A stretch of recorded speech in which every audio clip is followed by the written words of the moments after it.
Good evening, everybody, and welcome to a returning episode of the 13th Dimension. And tonight, as my first guest slash guinea pig, as I once was for her, is Maryam Faresh. Welcome, Maryam.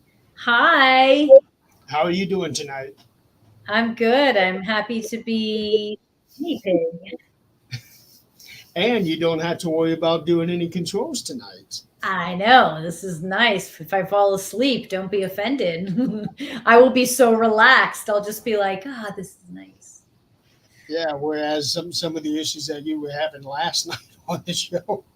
Oh my gosh. Well, StreamYard works when StreamYard, I don't know if it's my computer or if it with StreamYard, like I'm not able to see the dashboard all the time. And then when I start moving around the guests, it blocks me out. It's a whole thing. But anyway, usually Greg's in charge, so I don't have to deal with it. Well, turns out you weren't the only one having issues last night. Yeah, I was having issues on my own show, Supernatural Talk, some major issues. And then after we were done with Myth or Mystery last night, I was setting up the studio for next week's show. And I couldn't even connect to the network page. Oh, really? And there were several people having that issue until finally late this morning, that went away and everybody was able to connect again. Oh, well, good. I don't feel so bad then. Yeah, it's been a weird week. I agree. Yeah. I agree. I think after they did that whole thing with the groups and making it to where StreamYard can no longer stream to groups, some of the gremlins started piggybacking onto other aspects of StreamYard. So that's still the case, huh? You can't stream to groups anymore? Nope. And why they did that, I have no idea. And it is a very useful tool, especially for me, because when we have our team meetings, I stream our meetings to the private group page.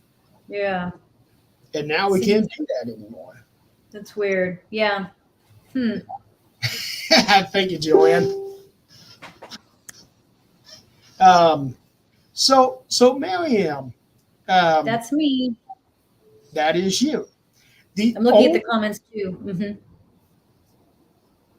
Yep, we got Amanda and Joanne joining us. We actually have several viewers who are not commenting. So for those of you that are watching, please say hello. Welcome my guest. Make her feel at home. So Maryam, you are a psychic medium? I am. So how did you get your start in that? When did you start discovering that you can do things or see things? So my mother noticed it in me first. She noticed that I was saying things or seeing things I shouldn't be seeing or shouldn't know, that type of thing. I was, learning a little differently in school, getting information, like getting answers to questions correctly, but not working out the problems. And so there was just some signs. And when my mom started to encourage it in me, it just kept growing. And as we all have these skill sets, right? Some of us, experience them and then they're repressed. Some of us have someone who brings them out in us. And so it's really just a matter of having the support, as my mother was, to allow those skill sets to grow and then eventually utilize them in a more, I guess you could call it, professional aspect later in life. Okay. I'm trying to get this thing shared out while you're Amanda's saying my dog looks like hers. Oh, you can see that's Oliver. Yep. Your dog has the same spots as him. That's funny. Yeah, I've noticed him sleeping back there when we first came on, and he hasn't moved an inch. That's good because if he does, he'll bark. So we'll leave that. Hopefully, that'll be that. So, when your mother noticed it, how old were you? Well, she's watching. She should be watching. She should tell me. It was young. Like I honestly, I don't remember not being this way. So it had to have been once I was old enough to start speaking and saying things that were a little unusual. Okay. Um, so when this was all happening for you, did it scare you or anything, or concern, or did it just seem like, oh, this must be something everybody does? Yeah, it was just the way it was. Yeah, I assumed everyone was that way. I didn't see it ever as anything different or unusual. And I still don't because everybody has all these skill sets. It's just, oh, here, there's my mom. You were 3 or 4 and would say things you couldn't have known. There you go, 3 or 4. Oh wow, that's that's real young, and really that's at an age where I would like to think that you don't even know what fear is. Exactly, right? And so when you have someone like I was lucky enough to have someone like my mother who encouraged it and supported it and never made any of it feel strange or weird or different or scary, then you just go on living your life with it. So that's different because more times than not, it's the opposite of that. Mm. So Meaning you people got are scared of it? no more. They feel like they have to suppress it, and their Mm. family say you don't want other people. You don't want Correct. people thinking that you do this, and they're going to look at you like you're some oddball. So, Mhm. so you were very lucky to have somebody support you in that. Yes, I'm fully aware of that, and I attribute any level of success or sanity to my mother. And because she has heard stories that I'm sure that poor woman, I mean, I honestly, I swear it was this skill set was probably harder on her than ever was on me because she would hear me say things that and still to this day like I still tell her stories that are like and like she gets it, but she also is uh, allows her intuition to lead her so that when I am telling stories, it's not like, oh my gosh, what's wrong with her? She's crazy. There's a sense of intuition that she also carries and can feel what I'm sharing with her and can feel the truth to it on a deeper level. And that's what I try to teach for everybody, right? That Mm-hmm. as a teacher of spirituality and the paranormal, that it's not about the logistics of it. It's about what does this feel like to you? Are you feeling this in your gut? Are you feeling this in a way that goes beyond logic? And if you are, boom, now we're aligning and we're communicating in a much different way, in a more intuitive way that we all should be ultimately communicating. But I think that's what's kept her from really thinking I was crazy in a very real sense. It was because she intuitively could tell that what was happening was real and to support it. And she would bring me to other psychics to learn from and uh, just to also have someone to relate to just see that there were other people out in the world that were like this. And even though when I was younger, I would go to these psychics and just ask them like stupid teenage questions, right? Like, when I'm gonna have another boyfriend, and why is my girlfriend mad? Like I would ask, my point on stuff like that. But it put me in a position of just being in front of people that were like me. So yeah, I'm not saying I never didn't feel different because I've always felt different, but different. It was never bad. It was never a bad thing. Well, that's good because honestly, that's rare. Hmm. That is very rare. I have heard so many stories where they look like they're crackpots, they're Mm-hmm. crackheads. And this is one of the very few times where I hear the story where it was actually nourished from Mm-hmm. such a young age. And Yeah, I mean, sorry, go ahead. well, I was going to say it. You had already answered a question that I was going to ask, if your mother had the gift as well, and not just typical mother's intuition. Mm-hmm. I think for me I don't, it's not that I don't like to, but I try to not refer to it as a gift. I refer to it more as a skill set because it's a skill set everybody has. And so my mom chose to utilize her version. Like everyone has a version of the psychic skill set, right? Some people see, feel, hear. Some people astral travel. Everyone has a version of the skill set.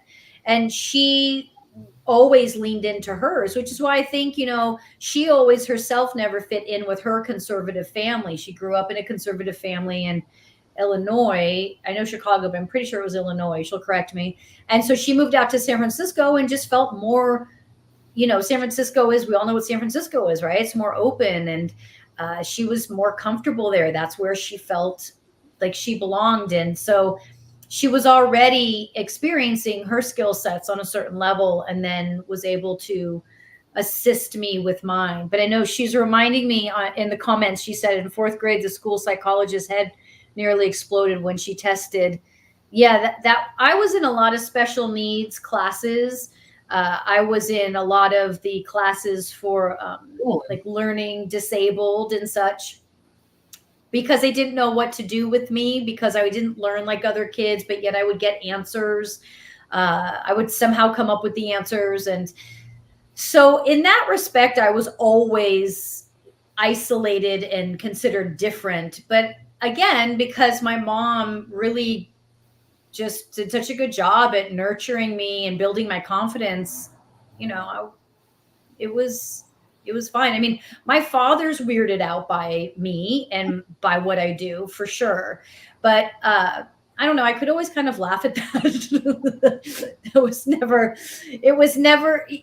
He knew to just, in my dad's defense, he knew to just leave it alone and not push back against it or fight against it. Now, maybe he did with my mom, where he'd have say stuff to my mom, but he really never did in front of me.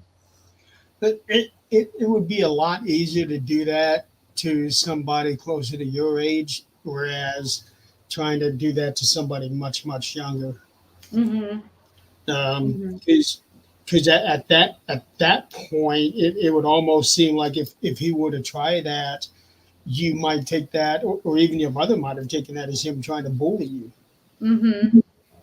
Yeah, and I mean, the truth is it just comes from fear. It's not anything my father was familiar with, and that's scary.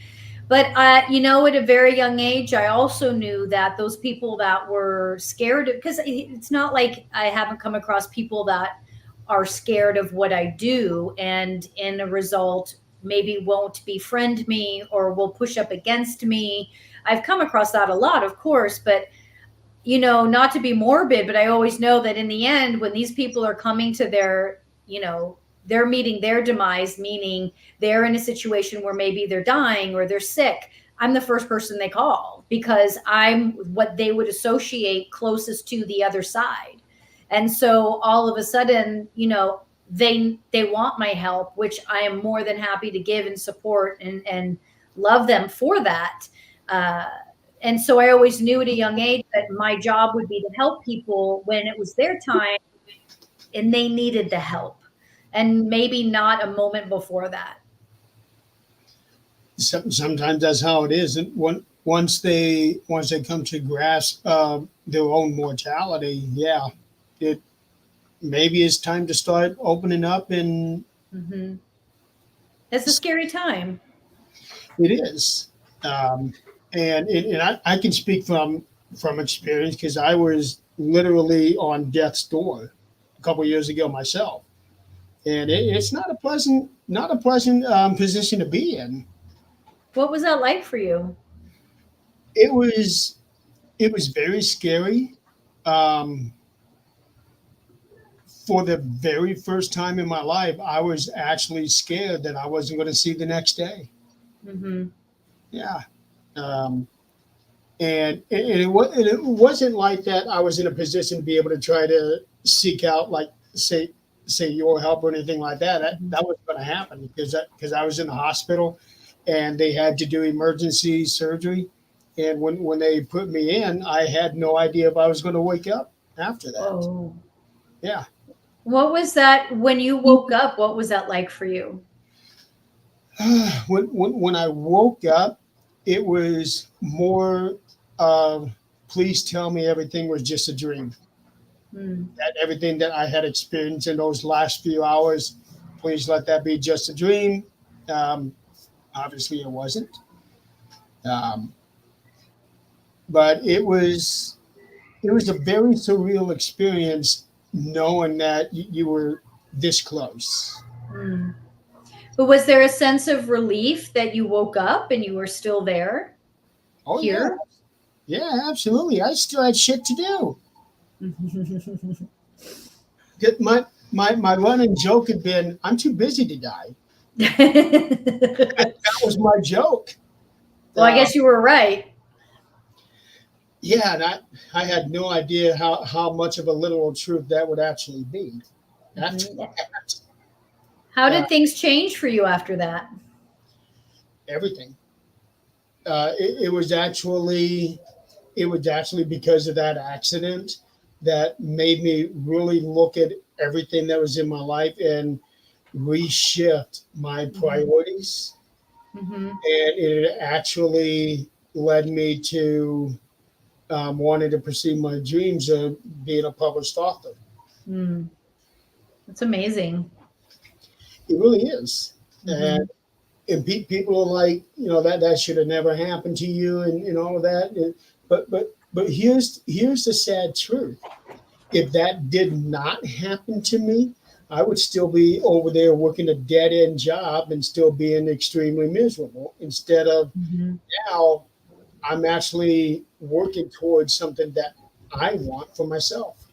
Mhm. It's huge, and that's absolutely. And I think that there's two points to that. One is we don't have to have painful, dramatic, traumatic experiences to reshift us, right? But some of us do. And also, I hold on, I just lost what I was going to say towards that. You'd mentioned 2 points. One was the what did you just reference? You I, said that. I talked about, I said that if I did not have such a traumatic experience, I would still be living a miserable life and working at a dead end job. Yeah, that'll have to come back to me. But I think that sometimes when you were told like that accident never should have happened, I think that Mhm. the truth is everything is in alignment, and even the most painful experiences are supposed to happen. I think when we understand that we're 50-50 co-creators with God, spirit, or whomever you refer to, you realize that your 50% is about being as conscious as possible every day of your life and making conscious choices and being aware and awake. And then whatever happens after that was supposed to happen. And so when we are living a more conscious life, we can accept when something painful and tragic happens to us, when really it's happening through us for us to learn from. And even though that can sound very trite to say, oh, it's a learning experience, the truth is when you genuinely understand how everything is in alignment and how you align with that alignment, there isn't a why me, there is a okay, so where do I go from here? And That's so basically what I did. that's great. Yeah, That's huge. it's basically what I did. And there were a lot of people that were saying that they're surprised that I'm not um, more angry or bitter. Mm. And my response to that is, what good would that do me? Hmm. it would do you a lot of harm ultimately, because that sits in the body, right, and causes more pain and suffering. Yep. And why would you be bitter and angry when you're happier now than you were before? Yeah. I mean, yes, if you wanted to, you could pick apart the incident and you could say this, that, this, that. But something happened to you for a reason. Mm-hmm. And if the end result is better than you could have ever anticipated, then why do we hold, right? Because forgiveness is the only way we can give ourselves to the next moment. That's what forgiving is giving yourself to the next moment. When you don't forgive, then you're holding that moment, right? And that's what most people do. And for you, you had to, on some level, forgive the players in that experience so that you could give yourself to the next moment and realize this moment is better than the moments I was in prior. So why would I ever almost slap the hand that feeds me? You know, if it's God you believe in, God just handed you something, and God handed you a gift and you knew how to open the gift, right? You aren't just letting the gift sit there in front of you and not do anything. You're actually like, okay, a gift was handed to me. Let me open it. And wow, look where I'm at. I'm happy. Doesn't get much better than that. Not really, no. And it took me 10 months before I actually started doing the writing. But during that 10 months, I had to really get myself straight. Mm-hmm. And at the same time, I thought, I'm home all the time now. I need to get this house in order. So that was the first thing I did. That's awesome. Yeah, because I had been living in this house for 5 or 6 years, and there was still a lot of boxes I never opened up. Wow. Yeah. So that's what I did every day from like 9 a.m. until 7 p.m. is I went through every room in this house. That's amazing. That's so cool. And 10 months is not a long time. That is not a long time. It can take people a lot longer to figure their stuff out. And I think too, the power of moving the energy around in our home is so important. You know, it's so important that we aren't cluttered, that we aren't holding on to things that we don't actively use, and that we're aware of everything in our home, you know? And so spring cleaning should be happening multiple times throughout the year, and especially in moments like that is the most intuitive response you could have had to that experience was, I need to clean house, literally, figuratively, emotionally, spiritually, right? You couldn't have done that any better. No, and if it wasn't for the accident, this house would still be a mess. And that house represents a part of you, right? Yeah, literally. Because when I bought it, it was in very bad shape, and I had it completely renovated. That's awesome. But the house is an extension of you. And if that house is in disarray, then we are in disarray. Yep. And I'm not saying if you're going through construction, then you're in disarray. But I'm saying if you're ignoring boxes in your home, if you're ignoring what's going on in your home, that's a direct reflection of what's going on inside you. Sticks Boy is with us tonight. Oh, cool. Hey. Is that Chuck? You're asking me to remember a name? Yeah, I'm trying to get the name straight. I think it. Yes. Well, tell us, Sticks Boy. Are you? Is it Chuck? But there's a couple of them that I don't remember. I know your little name, but I don't know your actual name. Yes, it's Chuck. Hi, Chuck. No. He's. Yeah. It really is amazing what some things would do, and also for other things. Like for the first time, I was able to get something of a touch for what you do. There was a lot of people that were doing prayers and thoughts and all of that stuff, and I never really put any stock into it until I could literally feel energy coming my way. I could feel it, and that was happening. That happened after the accident. That was happening while I was in the hospital. And you never experienced that before in your life? No. I always thought, well, thoughts and prayers, yeah, you know, I didn't believe in that stuff. And then it's like, okay, I'm there.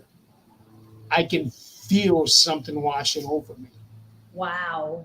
And I know there was a lot of people, they were wishing me good luck and all of that, well wishes, prayers, all of that. It it was almost like you're walking through like a waterfall like veil. Hey, your dog moved. Yes, they did. But back to you for a moment. So, I want to ask a question that ties into what you just said.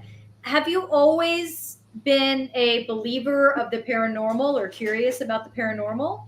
That didn't start until I was 27. Okay, so I that never knew it existed.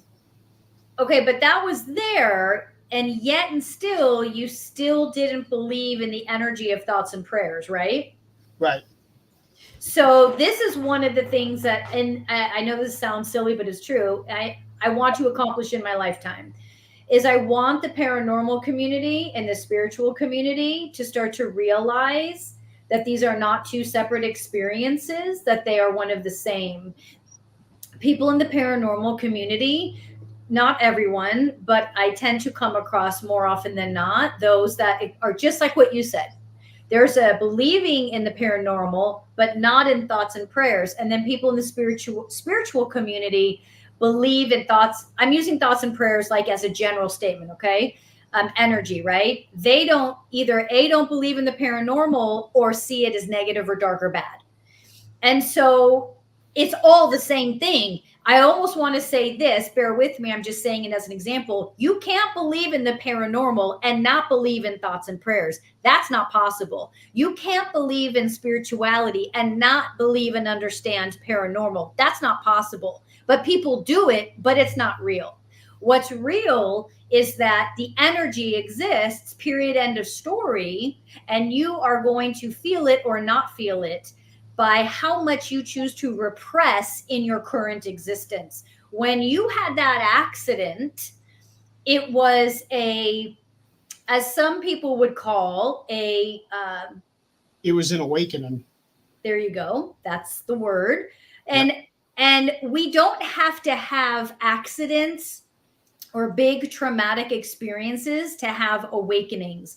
But also, awakenings should be a moment in time that is then experienced and re-experienced every day.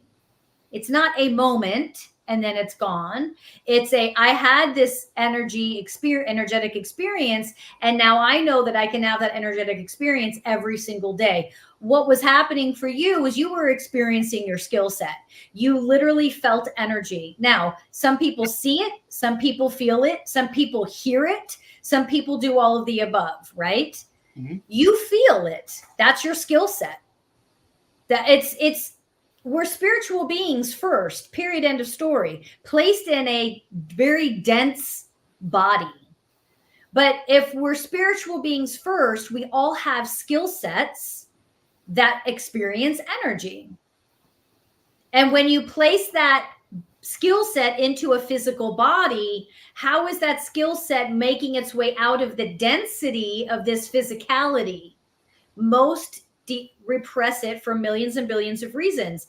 And then all of us have awakenings similar to what you had, but in different forms. It's a matter of, are you listening? You hit all the key components of a true spiritual awakening. You found forgiveness. You weren't lingering in the why me and I can't believe they did this to me. You left the hospital and started a mass clearing emotionally, physically, spiritually, energetically.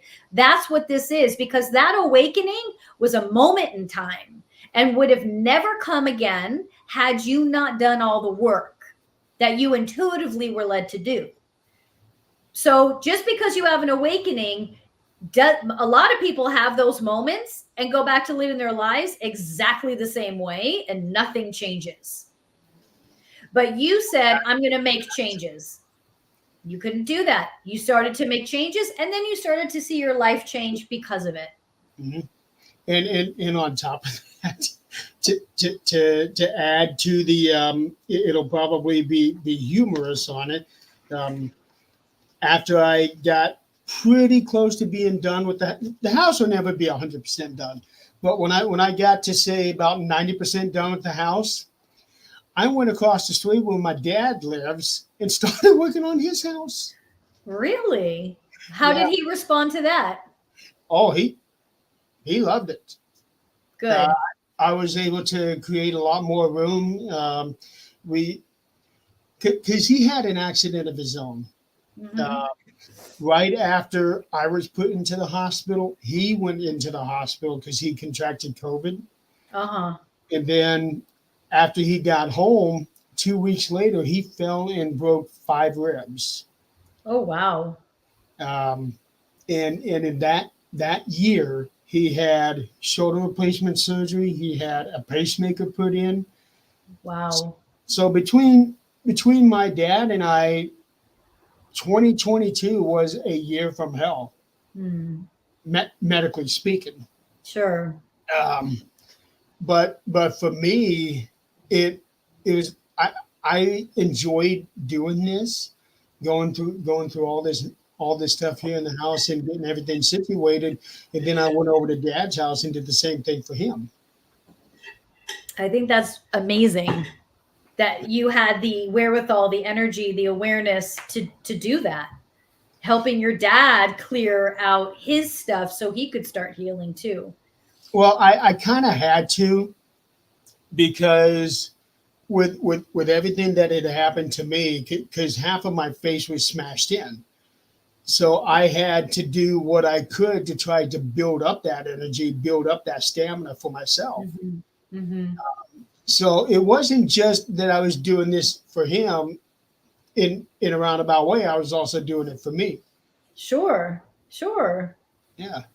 Absolutely. Well, and there is nothing in life that we do that doesn't influence and affect us. Right. You know, no matter what it is, whether it's a negative or positive act, it will always influence and affect us. Right. And I think that's important that we recognize it and take ownership of that. That's correct. And I can just about imagine that you probably run across a lot of people that could go either way, like in my situation where you're at, because I know that you live in California, and I know that depending on which way you look at it, life in California can be great, but at the same time, life in California can be hell. Especially if you what? I heard something on your end. That was a motorcycle. Especially if you live like say in San Francisco, you're right there on the fault line where the earthquakes occur. Oh yeah, we did have a lot of earthquakes. Yeah, we were in the middle of some big ones. I mean, yeah. But I also look at states that have like tornadoes. I'm like, I could never live in a state that had tornadoes or hurricanes. To me, I'm like, I'll take an earthquake any day over those. Wow. And while we're on it, I would never live in a state like Florida that has alligators. So I'll take earthquakes over alligators anytime.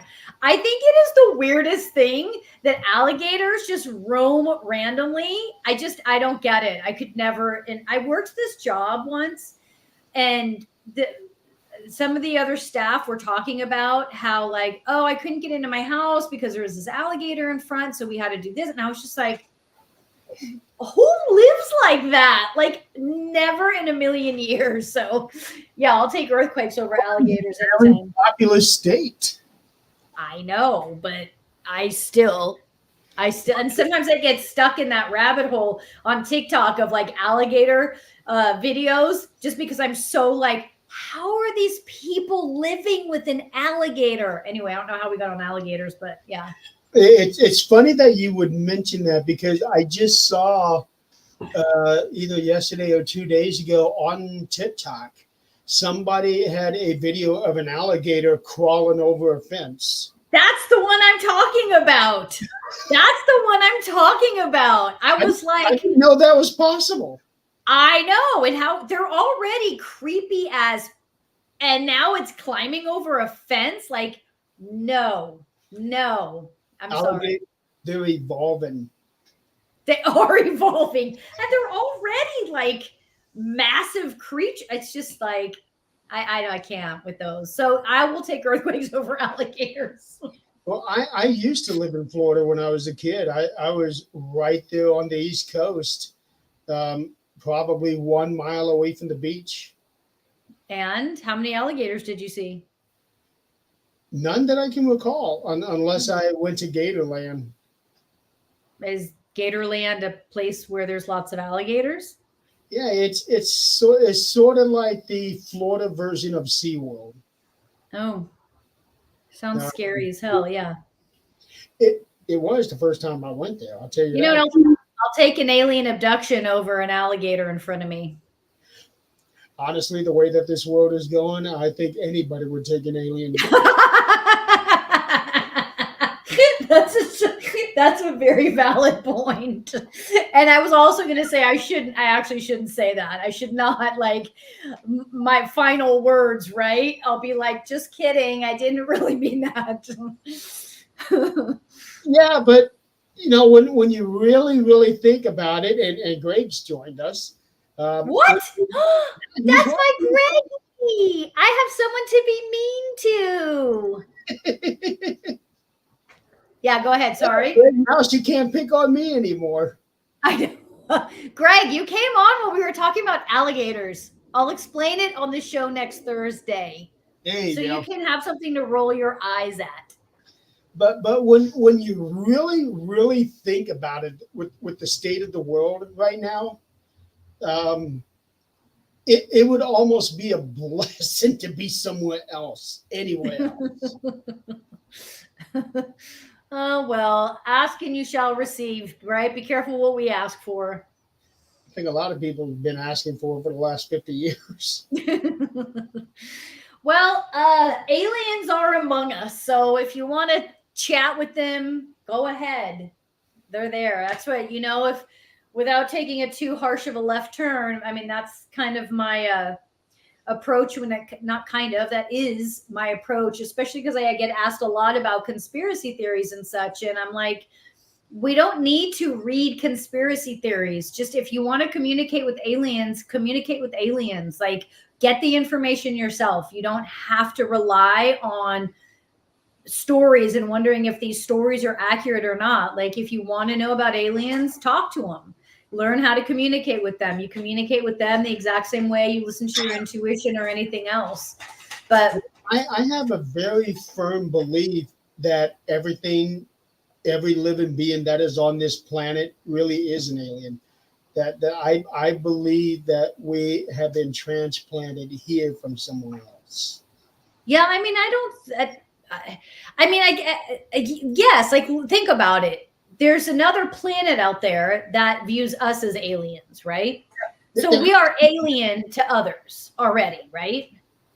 And I think there's definitely people like myself and like others who remember living on other planets.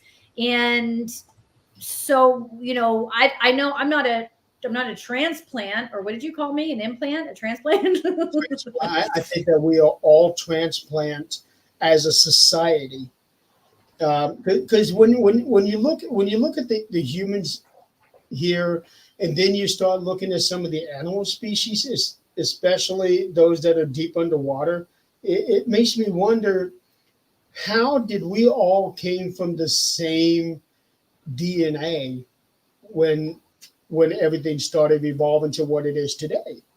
Well, what does your intuition tell you about that? Not what you've read, not your logic, but what does your intuition tell you about that? I think that we came from a planet that was probably doomed, either due to like a dying star, which is actually sort of like what I'm writing right now. about a dying star that happens in the future. And they had to figure out a way how to get a DNA seed ship from there to somewhere else that had the capability of supporting life. Yeah. We live on a very low vibration planet. So that's, yeah, I mean, if you're using your intuition because here's the deal is no one has an answer to that. No one can tell you that's right or wrong.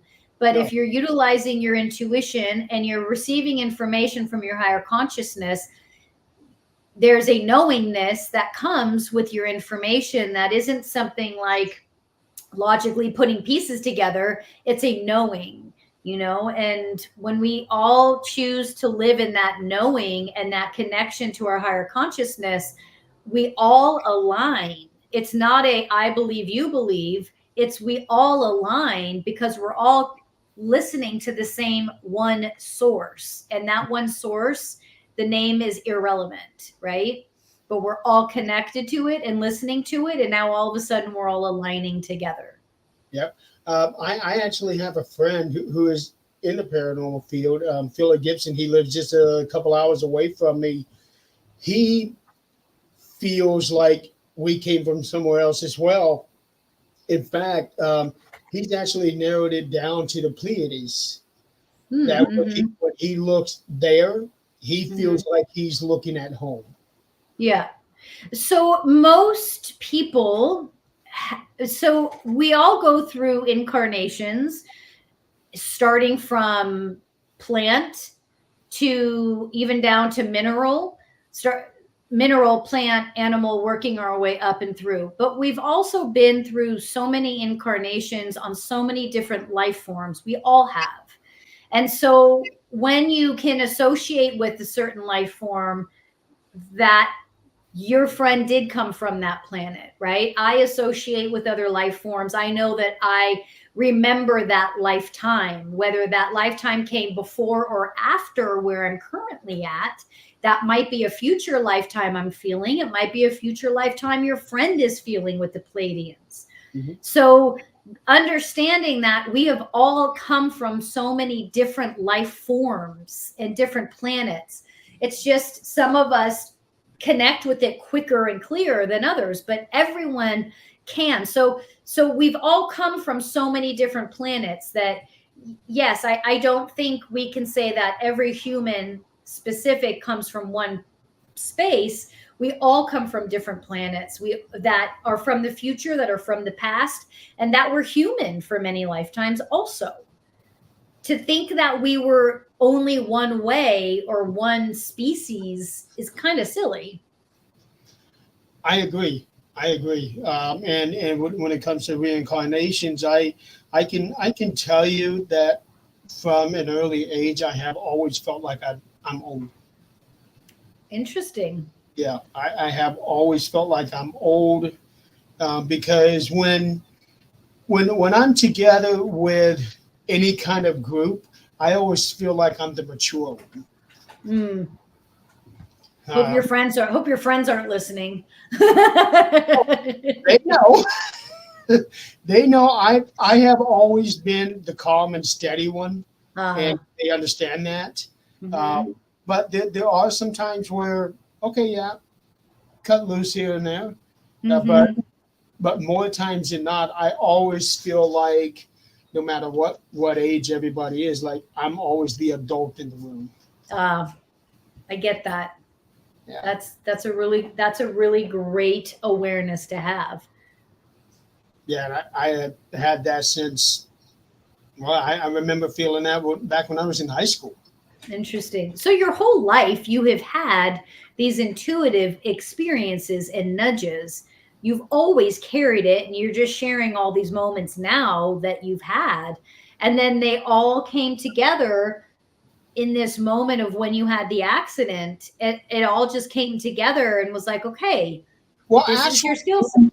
Even before then, I always had a sense of knowing something without having the business of knowing it. Mm-hmm, mm-hmm.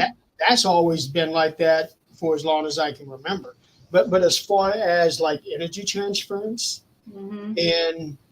and then the sudden feeling of changing everything in my life all stemmed from the accident.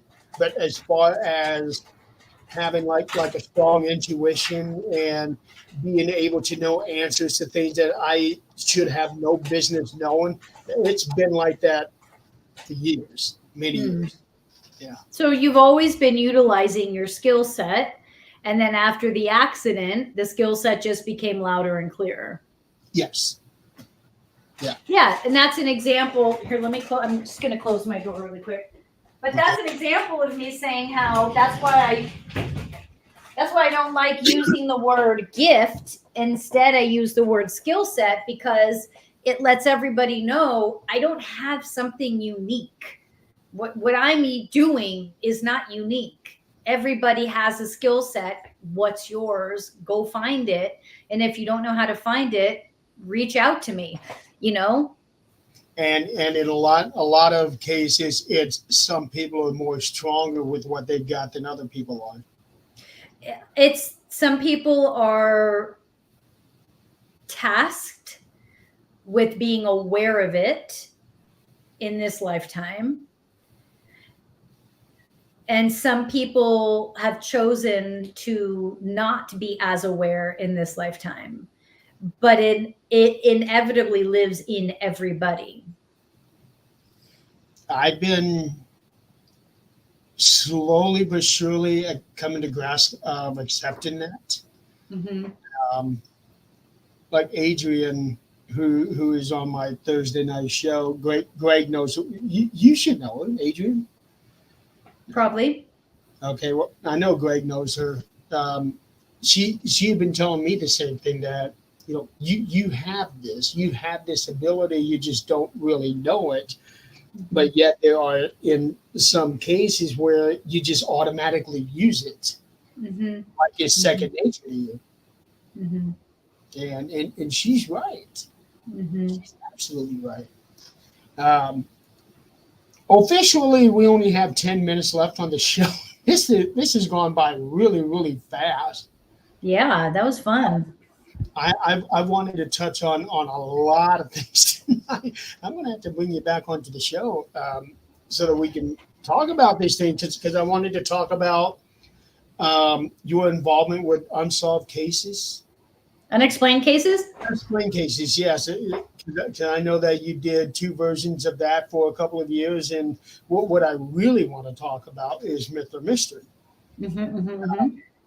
Because a Myth couple or of years ago, we had been wanting to have a game show on the network, but mm-hmm. we just didn't know how to go about creating one. Because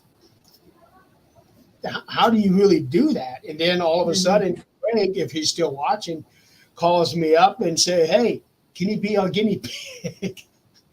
That was exactly what he said. He wanted me to be your guys' guinea pig. Yeah, sure, I'll do it. And so how did you guys? Who came up with the initial idea, and how did you guys develop it? It was me. I it just came to me intuitively. A big reason for it was I really wanted to do something that was fun because my work can be so intense, and I'm just, for those that know me, like I have this whole other side of me that's just not intense, and I can't and don't want to live my life just with this intensity of psychic spiritual stuff. I want to have fun and laugh and make people laugh, right, with the work. And then intuitively this idea just started coming to me, and I reached out to Harlow, and I was like, and Harlow's a very logical, she's a great she's the opposite of me, even though she's deeply intuitive. And which is why it's perfect, because she's kind of that like bumper where I'm like, I want to do blah blah blah blah blah blah, and she's just like, oh my god, because I'm always really big with my ideas. And I also, for me, I with when it comes to ideas, I have to do it and then go, that didn't work. I can plan it to a certain degree, but I have to see it and do it and then change it. And so The idea started, as you know, with an actual contestant, which we will be revisiting that again soon. But we needed to get the structure down of the show. And so the contestant was too much to produce in the beginning. And so that's where we removed the contestant aspect and then just started. It was just in the last month, I would say, we really started to find our groove with it and how we want it to look and feel. But ultimately it's been, my baby, and Harlow's just been every step of the way listening to my big ideas and formulating something and creating the artwork and, all of that every step of the way. She's just been there from the moment of conception. And it's basically been more like your producer, because you get the ideas that she's trying to help you. She's absolutely produced it with me, 100%. She's a producer, she's the researcher, she's a narrator. Yeah, she's absolutely a producer with me on it. All kinds of things, right? And then I called Greg. I had just done Greg's show. I didn't know Greg prior because, again, I'm not really in the paranormal community. I mean, I would do the shows with unexplained cases, but I wasn't in that world. I've always been a little on the outskirts of all of it, but I had just done Greg's show and I thought, I wonder if Greg would want to try this with me. The best place to be. Right. Yeah. I mean, I try to not get into any type of group too deeply, but well, it's not just that, but all the drama and the bullshit that happens. I mean, but that's in any group. Anytime you get a group of humans together over any topic on anything on the planet, you're going to get that. Yeah, that is true. And so then I was like, with Greg, I just said the same thing to him. I said, I'm just going to start throwing stuff at the wall. And that's just how I work. Like, because I feel like you can only plan so far. And if you get stuck in planning, you're procrastinating and then you become fearful and then nothing ever happens. And so I just started throwing the ideas out there and saying, let's try it. And here we are. So I think the show's growing and going to continue to grow. We have a really fascinating special edition next Thursday, Haunted Hospitals edition with Nurse Meg. She's got almost 1 million followers on TikTok. She's got some incredible, true haunted hospital stories. We have a photo that a friend submitted to her that we're going to read. And so, yeah, it's just really found its legs. But that was an example of just allowing my intuition to guide me to where I was supposed to go next and what I was supposed to do next. And that's what I was led to. And how did Ryan come into the mix? Ryan came in through Greg. Okay. And that we were really like, that was probably the hardest. That person, that position, we're still developing, even because Ryan's been so great about like expanding it, because the truth is, what we didn't realize is people wait with bated breath for what Ryan's going to say. And it's really turned it into a really fun experience because everyone wants to know what Ryan's going to say. Are we going to love or hate Ryan tonight? And is he going to crap all over us, or is he going to, which he does, which is that was the whole point of that position. Like when I talked to Greg, I was like, the whole point of the video analyst was to be as extreme as possible from anything intuitive, because the logic and the intuition are both equally important, right? Mm-hmm. But the humans tend to have logic lead everything. Intuition should lead and logic should blend in, right?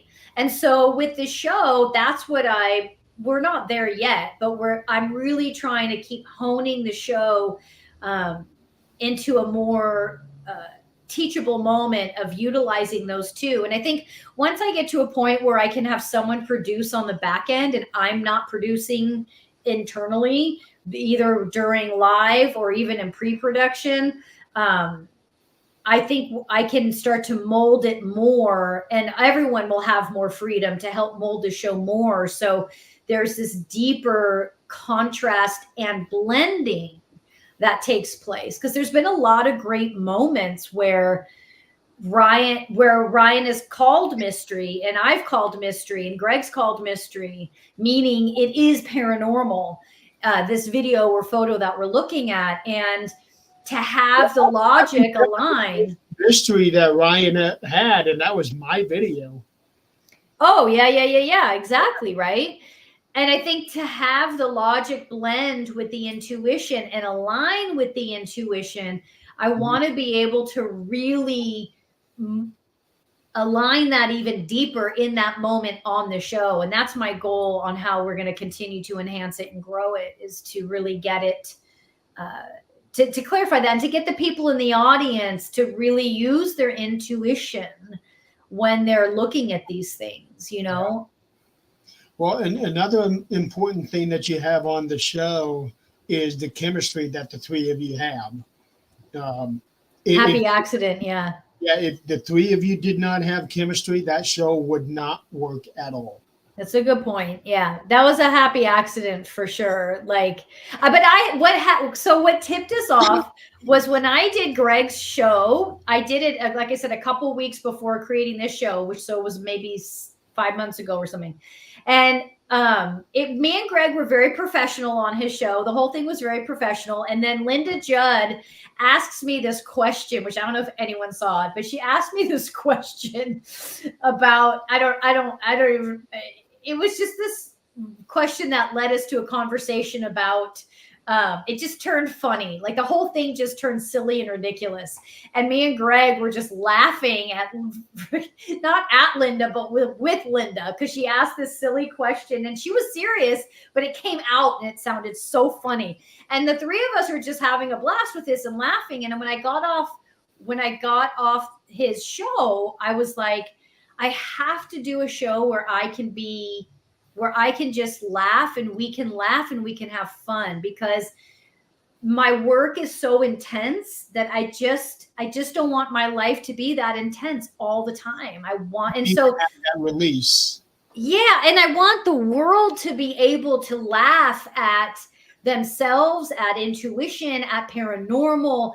I want us to be able to laugh at it, and have fun with it. And so that's where that, like, after that night, and I used to have that with the guys on Unexplained Cases. We would laugh a lot and have a lot of fun. And I missed that.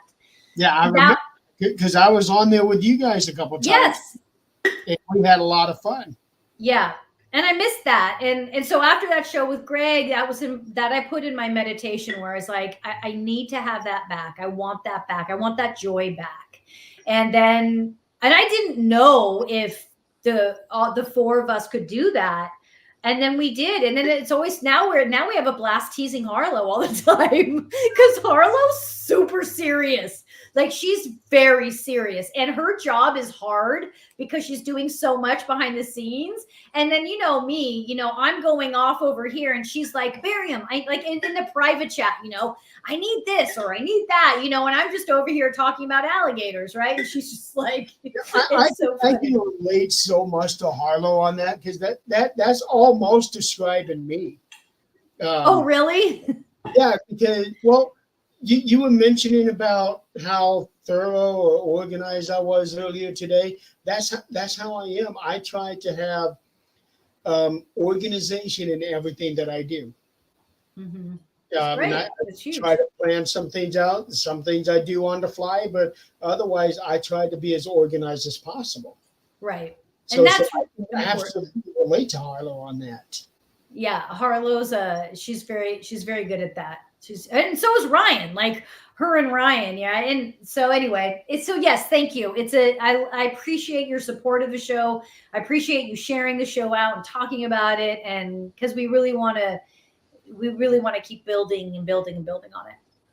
It's one of those things where, yeah, I believe in what people do, but for that particular show, it's so unique. And it is absolutely something that I have been wanting for a long time. And now here it is. It's like, how can I not support this? Thank you. Yeah. So that's why I was like, hey, bring the show to the network. Get it on. And now you are our stand-in host whenever anyone is gone, panel expert. So that's nice that we have you there. And yeah, and now Harlow's watching, so I know she's going, please don't say it, Maryam, but I really, you planted a seed in me where I want to bring back that contestant. I think Harlow's computer just exploded hearing me say that, but I really do. Not now, but soon. Oh, we just launched our website, mythormysterylive.com, and we're going to be running a really fun contest where you can win one of these. Hold on. These are great. They're big and they're sturdy, and we'll let you know when that's ready. We're still working on it, but Harlow's going to put something together really fun. Put that into all the different pages. Thank so you. That people will be able to click on it and go check everything out. Do you have an archive of old shows on this website, or will that only be on the pages that you stream to? That's on YouTube and on your page. Yeah, you save them all. Yeah, I every show that is on the network, I download it from there and I put it onto the Things Network YouTube page as well. Oh, okay. So yeah, but it's on our YouTube page and our link is on there too, so you can find. And it's all set up on a playlist, so you can watch one after the other. Yeah, it is probably one of the most refreshing shows that I've seen in a long time, because every other show that we have is just more of the same thing. Yeah.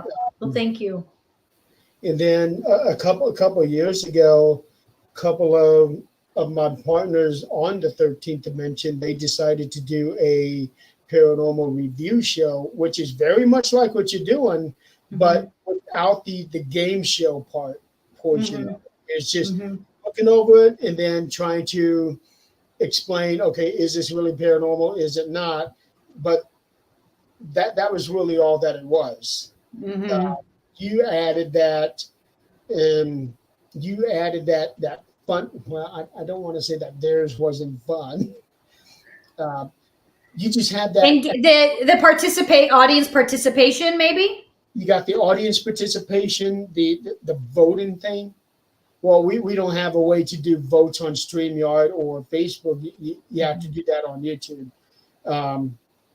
And then it's a matter of each of you having your own opinion, where it was just those two. And they were all on the same screen. They lived together, so they're going to have their own screen.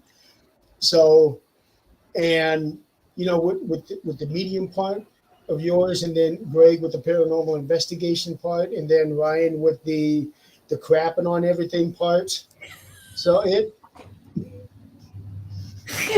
Ryan's role, it's to crap on everything, not to be smart and logical, but it's crapping on everything part. Yes, that really adds to it. Well, here's the thing with what Ryan does is that he's actually backing up everything that he's talking about. He is showing totally all of this stuff. And I think that's why a lot of people are really gravitating towards what Ryan says. Yeah, because he is actually showing us the evidence and where he's looking, and he goes even further than what I ever thought about doing. Uh-oh. You still there? What? Yeah. Oh, well, your screen just blanked out for some reason. Oh, no, I'm here. Yeah, we're fine. So, because I enjoy going over video and doing reviews on video, and he had shown me a whole new way of being able to do that. So I implemented that on my own thing, which is what I tried to do when I was filling in for him that 1 week. Yeah, that was great. It was great. Able to do it in depth, but I think I got my point across. Oh yeah, absolutely. It was great. It was perfect. It was awesome. So Myth and Mystery, I think, is probably the best thing that's happened in a while. Thank you. That means a lot. I appreciate it. So that's why you guys completely got my support on this thing. And plus I just love it when you guys are crapping on me and I'm in the Oh my God, it's so fun. You probably miss, you miss, there's a couple times where I think we were crapping on you before you were even on the show. And then you were in the comments, you're like, oh, hey guys. And we're like, oh, we were just talking shit about you. I know. I remember one time that I came in and you said that your mother had been asking about. Oh, yeah. Oh, so I was like, because my mom, it was like in the middle of the day. Like the show was Thursday night. Then I think it was like a Saturday or Sunday or something, right? Because usually like my mom will text me that night, or I'll text my mom, or then maybe the next morning, and she'll be like, oh, I want to talk to you about that video, right? Or whatever. And there was just out of the blue, and she was like, I get this text, where was Jeremy? And I'm like, who's Jeremy? Like, where is this? There's no context. And the timing was so much later that I was like, I couldn't put the pieces together. And then I was like, I talked to her and I was like, and she was from the show. And I'm like, because you weren't, it was like one night you weren't in the comments or something. And I was like, I don't know. And keep in mind, my mom is freaking brilliant and amazing. And she really doesn't say random stuff like this. So it was just very random of my mom. And I was like, I don't know where Jeremy was, but she's like, oh, I just love hearing what he has to say in his because he always says the same thing right or whatever. And so then we started talking about it, and then I don't know, it just led to someone saying, oh, your mom, we call Nana of Myth and Mystery. Nana must have a crush on Jeremy. And then it was like, then I said your name. I was like, yeah, Jeremy. I said your name like 3 times, and all of a sudden you showed up in the comments. And then that's when I was like, oh my God, is he in the house? Is Jeremy here? Like, what's happening? It just turned into this whole thing. It was so funny.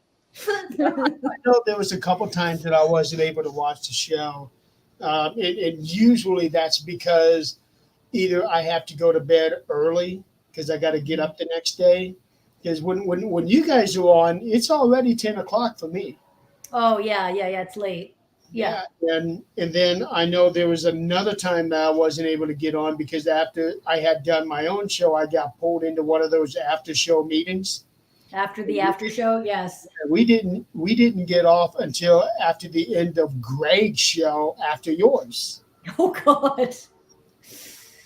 Which is why I'm like, I am so glad to have your show after mine so that I can end it.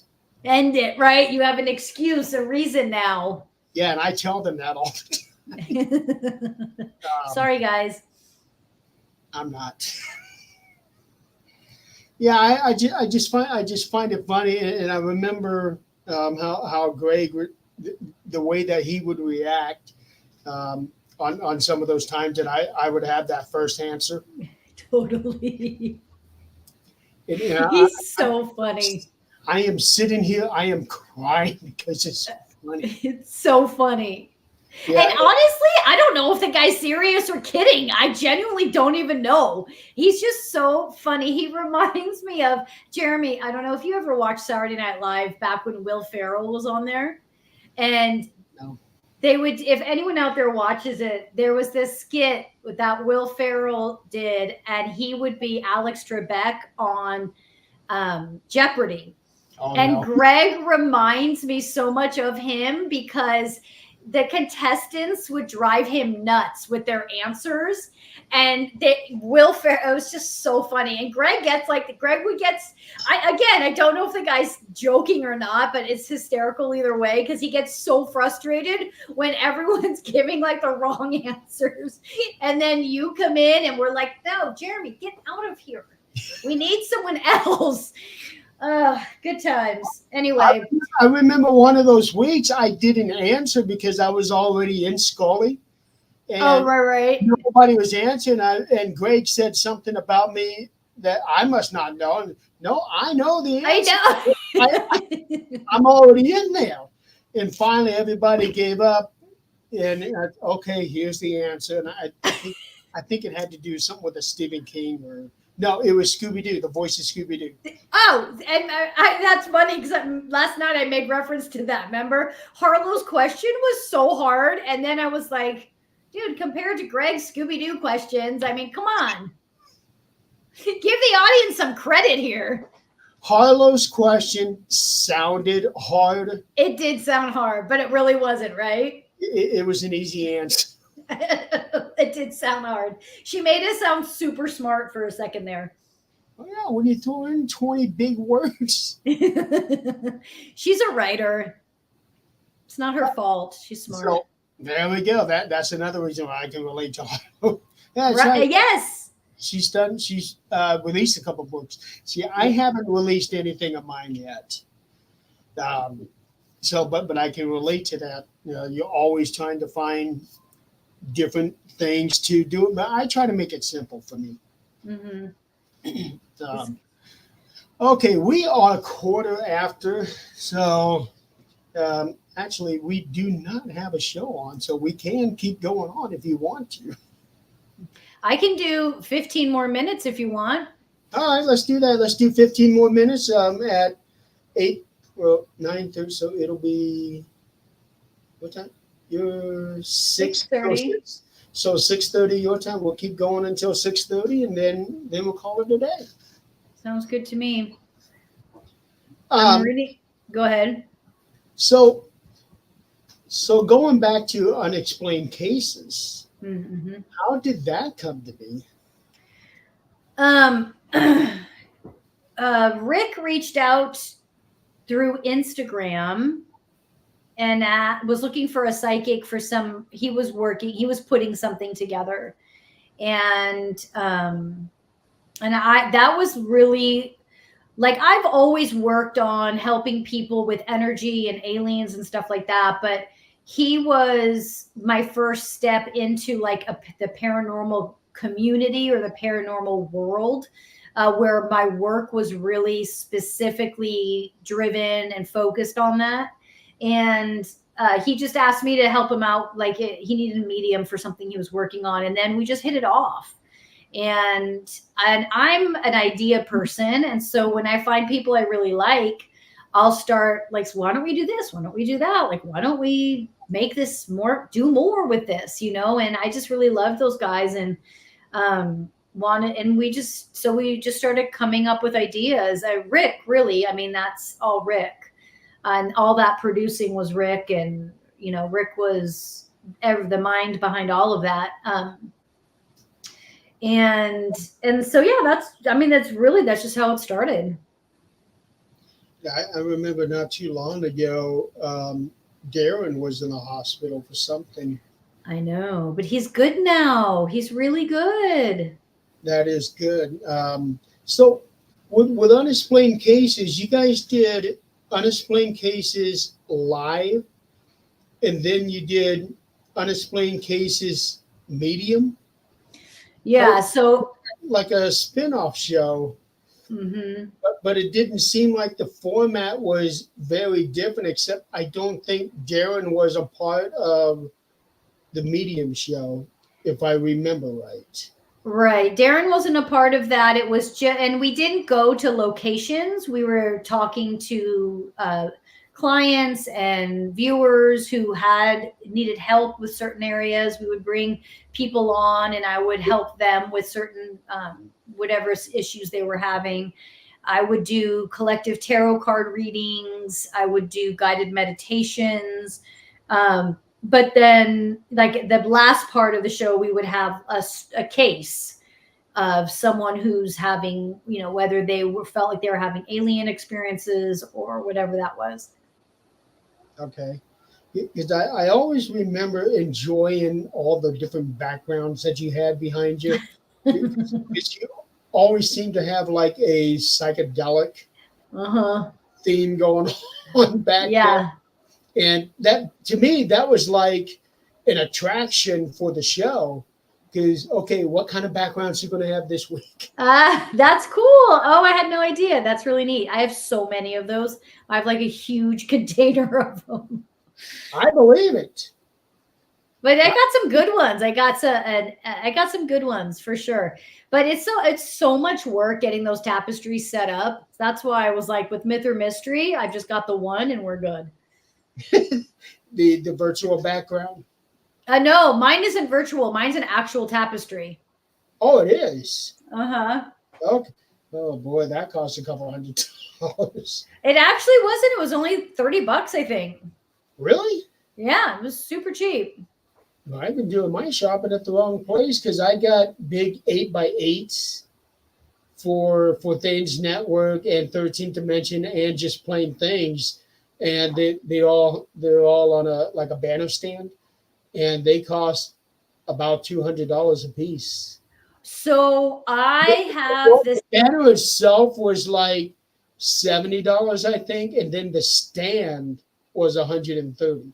Oh, okay. So now, first off, I could be lying. It could be more than $30, but it was definitely under. Like I don't think it was more than $50, but it was. I have a stand that I have a separate. Like you need to buy a separate stand so that any tapestry you can hook it up to it. So you're not buying the stand with the tapestry.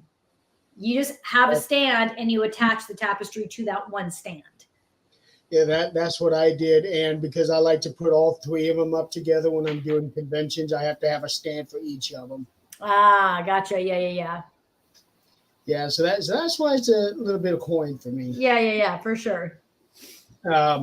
So then after a while, it just seemed like unexplained cases just went away.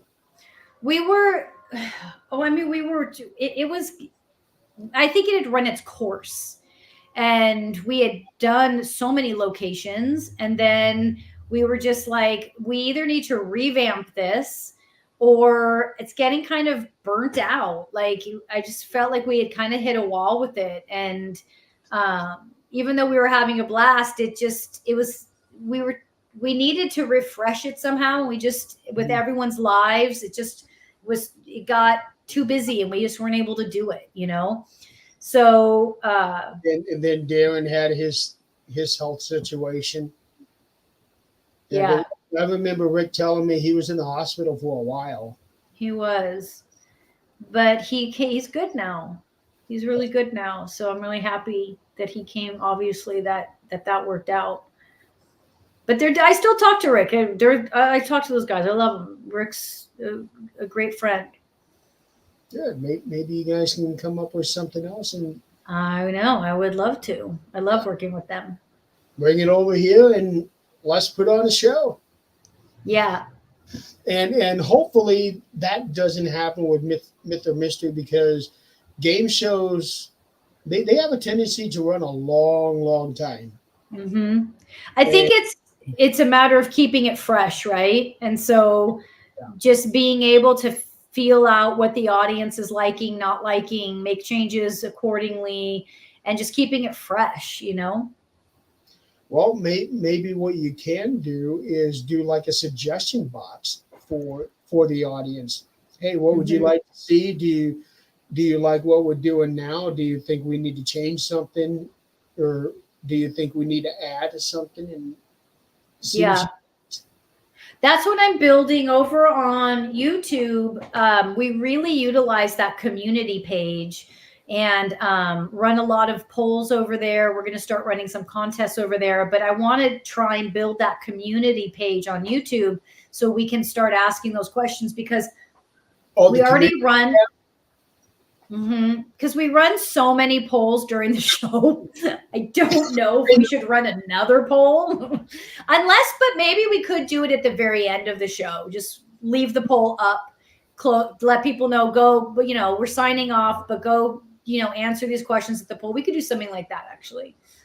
As much as I'm on YouTube, I only just discovered that community tab just yesterday. I know. Yeah. Most people don't know about it, but it's really great. You can do so much over there. I really love it. Yeah, so I'm going to try to start utilizing that for the network page, because we have 150 subscribers there, and I would like to build more. It's almost kind of makes me sad thinking that holy cow, we don't have very many subscribers over there. We have 2,300. No, we have over 3,000 followers on the Facebook page. Mm-hmm. And I know eventually Facebook is going to go down. Oh, it is? I just have that feeling. It is going to go down much in the way like MySpace did. Oh, wow. Yeah. Interesting. And with the things that's been going on Facebook these last couple of years, it's not looking good. So you want to bring everyone over to YouTube?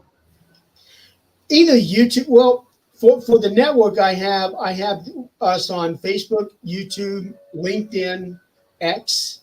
I'm trying to build a Rumble page now, and right now I have to have 5 followers just to be able to go live there, and I only got 3. You'll get there. Yeah, I believe in you. But I'm trying to utilize other platforms because I really believe that Facebook is going to go down at some point. Interesting. Wow. I'm with you on that, but with all the things that's been happening on Facebook, I know. I don't see how people are going to continue on with it. I know. Yeah, I agree. So, okay, well, we are almost at half past the hour, so I guess we're going to go ahead and call it a night. I had so much fun. So did I. I definitely want to bring you back onto the show sometime. Of course. And always. Maybe this time we can talk about nothing but aliens or. Yes, that would be fun. I love talking about them. I see that sparkle. I see that sparkle. So we'll do an alien show sometime. Yeah. And maybe you could bring on a friend or someone, or that friend you said that has the connection to the Palladians or someone else, and we could all share stories and talk to aliens. Do like a roundtable discussion. I like that idea. And maybe I could even channel some information. They could bring some questions and stuff, Yeah. Okay. That does bring me a question. So you're able to tap into things and be able to communicate from the other side. Are you able to do that with aliens? Oh, absolutely. I love doing that with them. Yeah, for sure. Even from a vast distance. Okay. I've always been curious as to how that works. I mean, it's no different than if I talk to someone who's passed over, right? It's the same thing. It's just energy. It's there. Everyone is everywhere always. Like energy is everywhere always. Like it doesn't matter if someone's not physically on this planet or in this space or in this room. The way I access an alien group is no different than how I access someone who's passed over. It might feel different, but it's just like accessing a dark energy or clearing a demonic energy or all of that stuff. It's all energy. It's all, I don't like dumbing it down to saying it's all energy, but it's just different forms. I guess that if somebody dies on another planet, it's pretty much the same rules as when somebody dies on this planet. Yeah, I mean, there's only one universe. I mean, that's not true. There's many, many universes, but we all lift to the same space, right? The soul, whether your soul is an alien soul or a human soul or an animal soul or a plant soul or mineral, we all lift to the same place. And we all ultimately live in alignment with each other. It's when we all enter a body that shit gets crazy. Oh, you ain't kidding there. But yeah, so let's do that. So before we wrap up, I'm going to have you advertise yourself. We did not talk about the show that you and Harlow do. Oh, the podcast. Yes. Yeah. So where do people find that one? True Crime Psychic Eye is on my YouTube page. My YouTube page is my name, Maryam Faresh. It's also at Myth or Mystery Live. And on True Crime Psychic Guy, Harlow finds some really high profile cases, at least 10 years old, and then brings questions, these cases that are unsolved and cold cases, right? And true crime cases. And then asks me questions, and I help, if I can channel to get the insight. Like we did the flight, what was it? No, I can't remember that Malaysian flight. Yeah, Malaysia flight. I know exactly what you're talking about. I actually saw a YouTube special on that one where they're trying to figure out what happened. Right. So I got some answers on that one. I got answers on the Velisca family murders. That one was super easy as far as like getting information on that and who did what. So yeah, that's what we're doing. Colony? Hmm? Did you ever do Roanoke Colony? Mm-mm. That's the one I've always been interested in. Interesting. I'll ask Carlo. Maybe we'll do that one next. Yeah. You are aware of that, right? Well, I'm not, but don't give me any information, because we do cases that I don't have any information on, that I'm not familiar with, that it doesn't, corrupt my intuition. Okay. Well, in that case, I'll ask her. And if I do have to talk to anybody, I can talk to Harlow. Yeah, and then next week on Myth or Mystery, remind Harlow. I'm sure she knows about it. Yeah, remind her. All kinds of research of weird and strange things. I'm going to take a guess that she's probably aware of it. Yeah. I don't think there's anything. There's very rarely a time when I come across something Harlow's not aware of. Okay, and then people can also find Myth or Mystery on that same YouTube channel. Myth or Mystery Live, at Myth or Mystery Live on YouTube. Yeah. Awesome. And anywhere else that people can find you personally? I mean, that's my YouTube page, Maryam Faresh at Myth or Mystery Live. And so right now I'm just really building that YouTube page. So I have my spirituality work there. I have my tarot work there. I have my paranormal work there. Everything's there. I mean, I'm on Instagram and TikTok also, but really everything current and new is now on YouTube. Probably a smart idea. Yeah. Especially with the Senate and the House trying to do all of this crap on TikTok now. Right. So. Yep. All right. Well, Maryam, thank you so much. I had a lot of fun having you on this show. Thank you. We'll definitely have you back on here. Yeah. Also, well, I don't know if we may be able to time it right, but maybe even get you on to Supernatural Talk, have you, Greg, and Ryan on. Mm-hmm.